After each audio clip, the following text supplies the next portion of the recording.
జాలి గల తండ్రి, కనికరి సంపన్నుడు, ఆయన త్యాగమూర్తి, మనం దీవించే గొప్ప దేవుడు అని మనకు తెలుసు.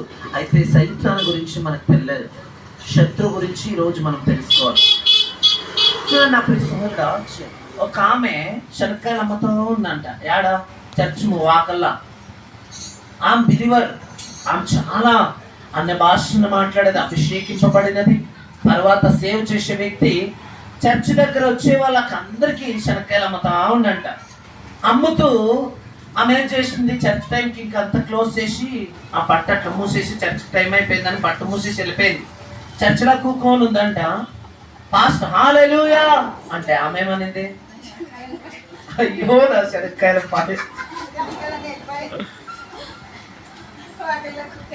నా ప్రియ సహోదరుడా, అలాంటి వాళ్ళు ఉంటారు.